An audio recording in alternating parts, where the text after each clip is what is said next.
Hello बच्चों, let's read the question. Initially, mass m is held such that spring is in relaxed condition. If mass m is suddenly released, maximum elongation in spring will be. So बच्चों, एक मास है हमारे पास में m. इस मास को पहले कुछ इस तरह से रखा हुआ है, स्प्रिंग से इसको फिक्स कर दिया है ऐसे.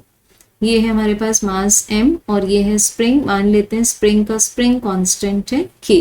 सो अभी जब हम लोगों ने पहले इस मास को होल्ड किया हुआ है कि स्प्रिंग अपनी रिलैक्स्ड कंडीशन में है, सो इसको हम मान लेते हैं starting reference level. This is the starting reference level.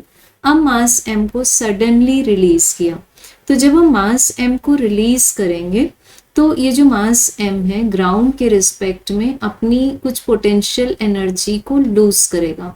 तो मान लेते हैं कि ये मास m इस पॉइंट तक पहुंच जाता है सच दैट दिस डिस्प्लेसमेंट और this height covered is x और इस समय इसकी वेलोसिटी 0 हो जाएगी. सो इसी x को हम मान लेंगे कि this is the maximum elongation in the spring. So spring यहाँ आ जाएगा क्योंकि. तो अब यहाँ पर कंजर्वेटिव फोर्सेस की ही बात कर रहे हैं हम. कंजर्वेटिव फोर्सेस मींस कौन सा फोर्स है यहाँ? Gravitational force. So conservative forces के अंडर में हम अप्लाई कर सकते हैं the law of conservation of mechanical energy. So we can take the total energy initially equals to total energy finally.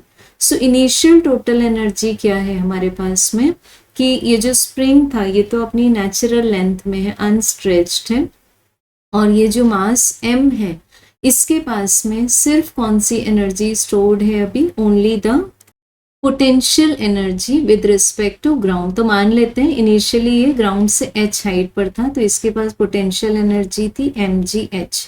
Now finally अब जब ये इस पॉइंट पर पहुंच जाता है तो ग्राउंड से इसकी हाइट रह जाती है h minus x. So now the block has potential energy mgh minus x plus the kinetic energy of this block will be 0.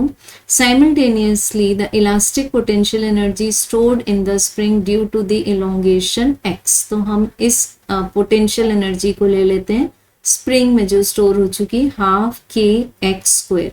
अब हमें फाइंड करना है मैक्सिमम एलोंगेशन.